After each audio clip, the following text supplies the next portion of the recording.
This story is very sad, but through it, you can also learn English. It will touch your heart and inspire you. So, get ready for a journey of emotion, memories, and learning. My name is Ian. I was 17 when my father died. It was sudden. A car accident took him away before I could even say goodbye. For the first time in my life, I felt the world had stopped moving. The sky seemed grey, and even the birds didn't sing. I remember that morning. I was in the kitchen making tea for him. He loved tea in the morning. I never imagined I would have to make it for myself from that day onwards. My mother cried every night, holding my little sister tightly, as if her arms could protect us from the grief that had entered our lives. My sister stopped laughing completely. I didn't know how to live without him. School felt empty. Friends tried to comfort me, but their words felt light. They couldn't touch the weight of my heart. I stayed home, mostly staring at the walls, staring at the clock, remembering every small thing about him. My father was simple. He never wore fancy clothes. He never drove expensive cars. But he had a heart that could hold the entire world. He used to tell me, "Ian, money can buy many things, but it can never buy time." I didn't understand what he meant then, but now, every word makes sense. I remember the evenings we spent together in the small park near our house. He would hold my hand and we would walk slowly while talking about life, about dreams, about the little joys that make life meaningful. I remember his laugh, that deep, warm laughter that made everything feel safe. I remember the way he encouraged me to try new things. He always said, "Never be afraid to fail, because failure teaches more than success." Months passed after his death. My room felt like a graveyard of memories. Every corner reminded me of him. His shoes were still under the bed. His shirt still had his scent. The clock on his wall had stopped at 7:43. That was the exact time he died. One afternoon, I went into his room and noticed a small brown wallet lying quietly on his desk. It looked worn out, soft from years of use. I picked it up slowly, my hand shaking, as if touching it could bring him back. I opened it and found his ID cards, a faded photo of my mother when she was young, a folded note with numbers, perhaps bills, and then behind a plastic cover, a photograph of me. I was 5 or 6, holding a red balloon and smiling, a smile so pure and happy that I had almost forgotten it existed. I stared at that photo. Tears came, suddenly realizing that he had carried me everywhere, not in his arms, but in his heart, keeping me close in every step of his life. I remembered a tea shop once. He had taken me there. He was paying the bill when a stranger said, "Your son looks like you." He laughed and said, "He looks better." That laughter echoed in my mind now.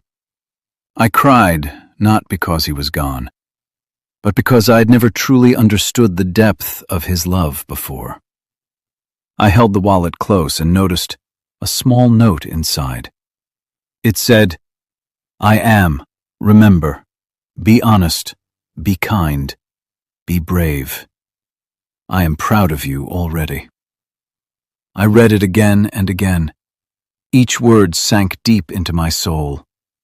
I felt him guiding me even though he was gone. I felt his presence in a way I had never felt before. From that moment, something changed inside me. I decided to live the way he wanted me to, with honesty, courage, and love. I started small, cleaning his room, organizing his books, folding his clothes. Every night I took out the wallet to hold it close. It became my treasure. It became my guide. I remembered all his little habits, the way he drank tea, the way he smiled at strangers, the way he helped anyone in need. I wanted to become like him, to carry his legacy in my own life. School slowly started again. I met friends slowly. I smiled at my mother. I laughed with my sister. Little by little, life returned. Every time I felt weak or lost, I held the wallet. It reminded me who I was and whose son I was. Years passed. I finished my studies. I got a good job. Life began to move forward. But I never stopped looking at the old photograph, the small red balloon, my little smiling face. It reminded me that happiness can survive sadness, that love doesn't die, even when people do. I added my own photo beside it, standing tall, and whispered, "Look, Abba, I grew up." In my heart, I imagined him saying, "I know I am. I am proud. Sometimes I still cry, but these tears are soft, not heavy. They are peaceful." I finally understood love. Real love. The kind that doesn't leave.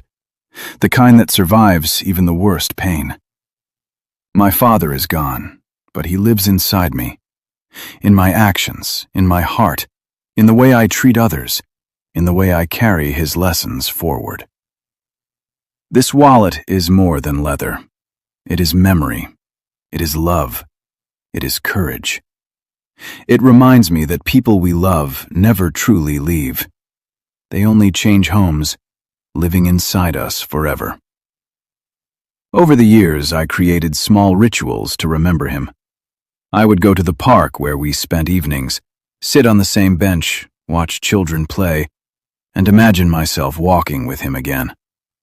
I would talk to him silently, telling him about my achievements, my small victories, even my failures.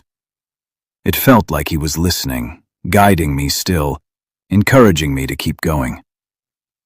I started writing letters to him every week, pouring out my heart, my thoughts, my fears, my hopes.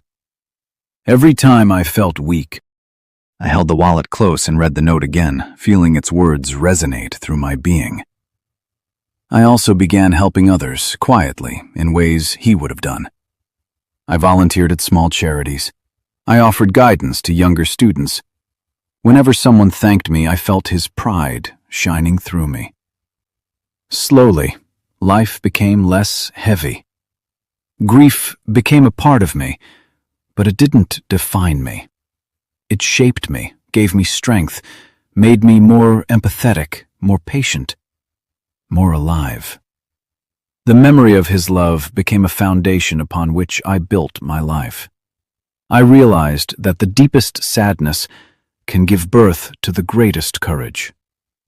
Now, every night before sleep, I open the wallet one last time, glance at the photo, touch the note, whisper softly, "Thank you, Abba, for everything.